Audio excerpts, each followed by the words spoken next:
police to defend themselves in certain circumstances. I mean, you're living in London. You remember the Manchester bombings here.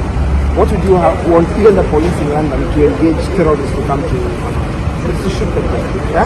When terrorists came to Westgate, what would have been the outcome of people who are shooting terrorists there? Is to shoot them there. So there's actually a right way to shoot to kill people who threaten the life of others. Alright guys, I began my video with a short clip of Dennis Itumbi in London struggling to explain to protesters why the police are shooting demonstrators. This is the focus of this particular video this morning, so stay tuned. I'll play you full video clip shortly.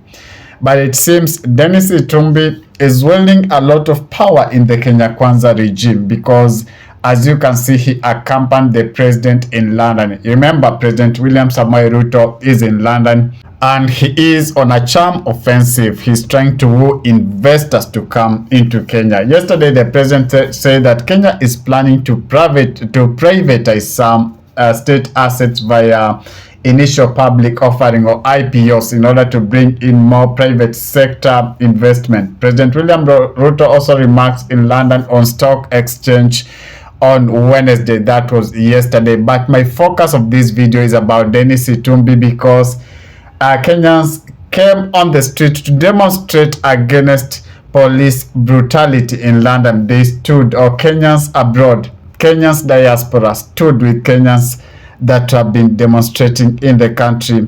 And let's just watch this video before I put everything into perspective. The CS he's a lawyer, and he did not in any way, even in the full clip of that, he basically said anyone who comes to steal a gun in a police station deserves nothing else but the full legal force, and that is provided by the law.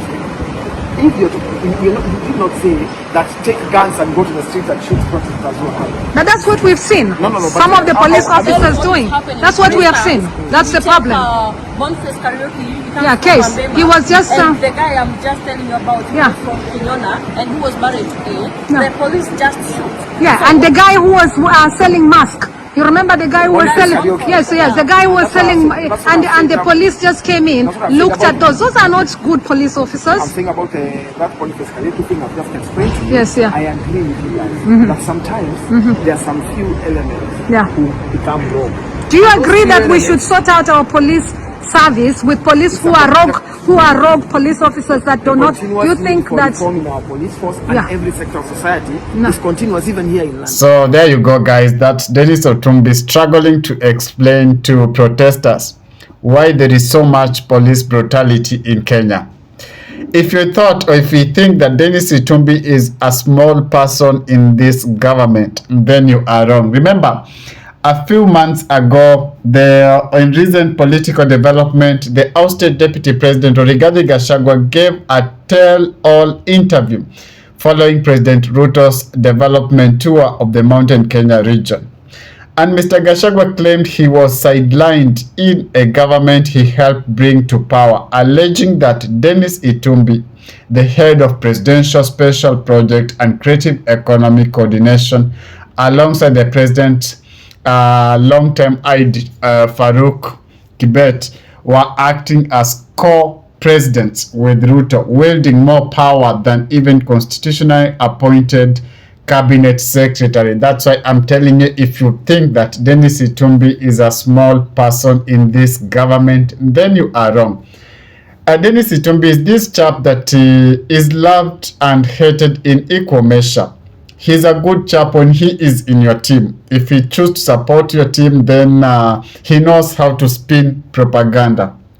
Remember, in response, the president dismissed the head of special project as a mere blogger. That's why the president dismissed the claims of Rigathi Gachagua. He termed as a mere blogger. However, there may be more to Itumbi's role than meets the eye. Itumbi, a trained journalist at the Kenya Institute of Mass Communication, he pursued diploma in broadcast journalism. He worked with leading media houses including Royal Media Services, Standard Group, and Voice of America. He's so good when it comes to spinning propaganda, so to speak.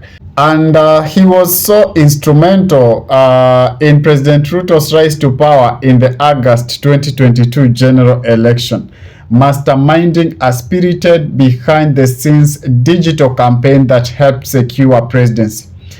Prior to this, he played a crucial role in former President Uhuru Kenyatta's 2013 and 2017 election victories. Yes, he used to have what he called H&B Hustler, something intelligence bureau, something of sort.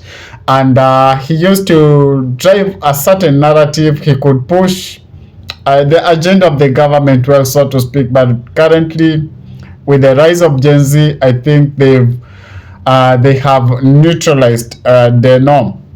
Prior to this, he also played a crucial role in former President Uhuru Muigai Kenyatta, as I have stated, as Director of Digital, New Media and Diaspora in the Executive Office of the President. Deno positioned himself as a center digital strategist and later became widely recognized as Jubilee administration's chief propagandist. During Uhuru's first presidential term, Itumbi vigorously defended government position. He often spun narratives in favor of the administrations on social media, earning admiration from Uhuru and his then deputy William Ruto. After the 2022 election, Itumbi was appointed Chief Administrative Secretary or CAS in the Ministry of Information, Communication and the Digital Economy. However, this appointment, remember, the High Court judge termed it unconstitutional, or they were quashed by the High Court Justice Katurima Mombi Ngogi and Francis Tuyot, ruling the creation of 50 CAS position was legally untenable and constitutionally questionable. Despite the setback, Itumbi was later tapped to serve as head of Presidential Special Projects and Creative Economy Coordination, a role that has brought him back into the spotlight and into the heart of power. So based on the position that he holds, the creative economy, head of the creative economy, he's wielding a lot of power, and it's wrong if you think you are wrong if you think that this guy is a small person in this particular government. But he's trying to spin the same propaganda abroad, and it seems he has faced a dead end because people are so well informed. People see the lies. They know how to separate the truth from the trash, and they know it's not finding it smooth to try and advance government agenda abroad, or to try and spin what is happening in the country abroad. Thank you guys for watching, and if it is your first time on my channel, before you sign out, could you kindly just spare a moment of your time and hit that subscription button and put on a notification bell as well, so that when I do subsequent videos, you'll not miss out. Adios.